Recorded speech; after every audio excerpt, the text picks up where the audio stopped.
Hey everyone, welcome back to the channel. If you're new here, this is Learn English with Stories, where we dive deep into the most fascinating stories from history. We break down complex historical events into engaging, easy-to-understand narratives that bring the past to life. Let's start. In 1942, the United States launched the Manhattan Project, a secret program to develop the first atomic bomb. Led by physicist J. Robert Oppenheimer, thousands of scientists worked in hidden facilities across America. They were racing against time, fearing Nazi Germany would build the bomb first. On July 16, 1945, scientists detonated the first atomic bomb in the New Mexico desert.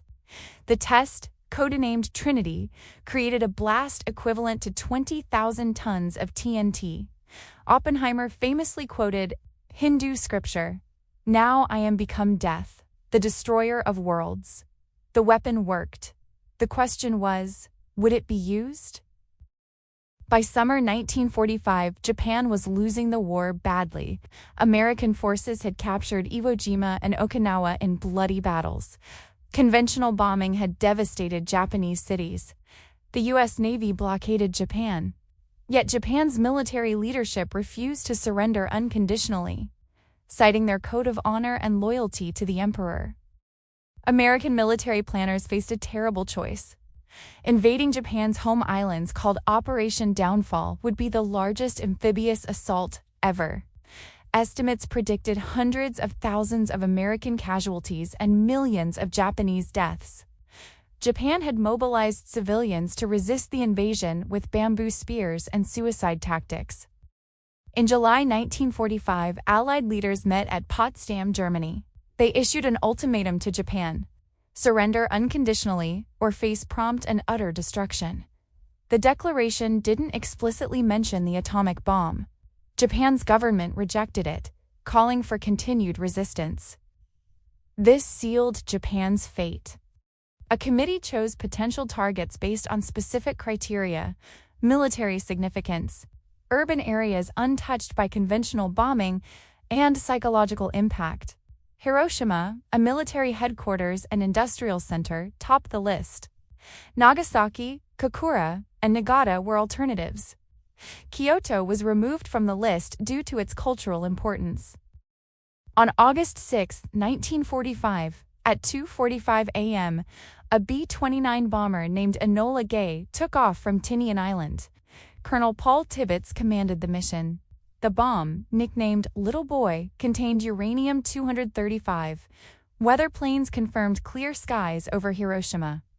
The crew had no doubts about their mission's success, but some wondered about its morality. At 8:15 a.m., Little Boy detonated 1,900 feet above Hiroshima. The explosion released energy equivalent to 15,000 tons of TNT.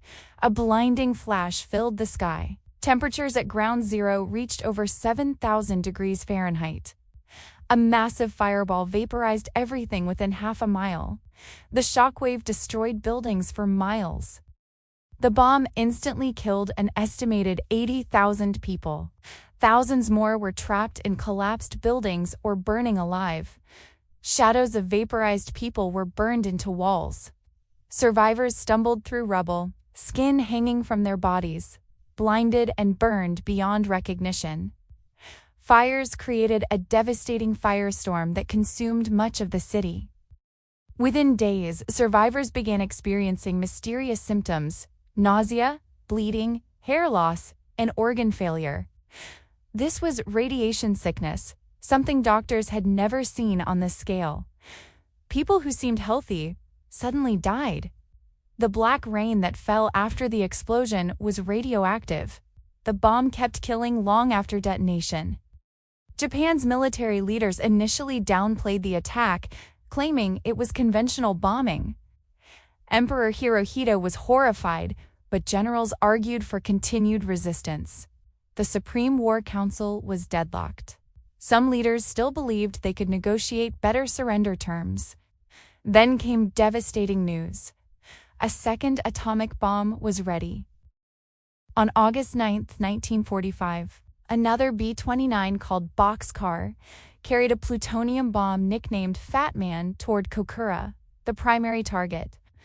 Cloud cover forced the crew to divert to Nagasaki, the secondary target.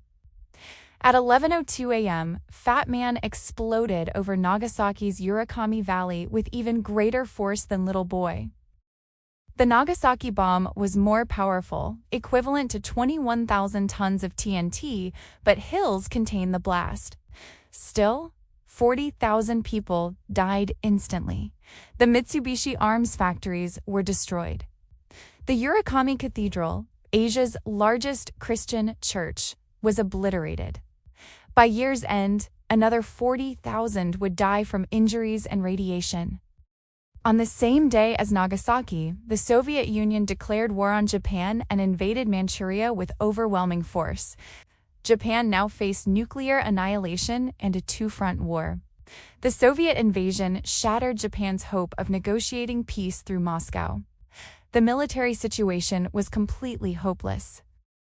Emperor Hirohito broke the deadlock. In an unprecedented move, he decided Japan must surrender to preserve the nation.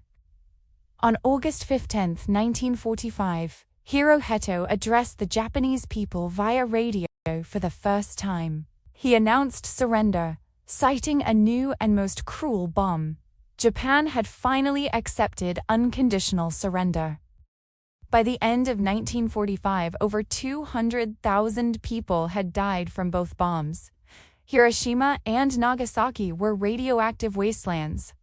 Survivors, called hibakusha, faced discrimination, health problems, and cancer for decades.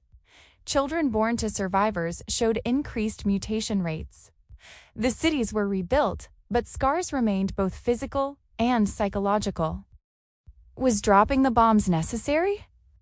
Defenders argue it ended the war quickly, saving millions of lives that an invasion would have cost. Critics say Japan was already defeated and would have surrendered soon. Some historians believe demonstrating the bomb on an uninhabited area might have worked. The debate continues today. What if the bombs weren't dropped? Operation Downfall might have killed millions. The war could have continued into 1946. Soviet invasion might have led to a divided Japan like Korea, or Japan might have surrendered anyway due to the blockade and conventional bombing. We'll never know for certain. Hiroshima and Nagasaki ushered in the nuclear age. The arms race between the US and Soviet Union created arsenals capable of destroying civilization. The doctrine of mutually assured destruction kept the peace through fear. Today, 9 nations possess over 13,000 nuclear weapons. Hiroshima reminds us why they must never be used again. Hiroshima and Nagasaki are now symbols of peace. The cities host memorials and museums educating visitors about nuclear warfare's horrors. Survivors share their stories to prevent future use. The bombings taught humanity the terrifying power we possess. The question remains, have we learned enough to ensure it never happens again? Thanks for watching this difficult but important topic. What are your thoughts on this controversial decision? Share respectfully in the comments. Hit the bell for more history content. Until next time, remember the past to build a better future.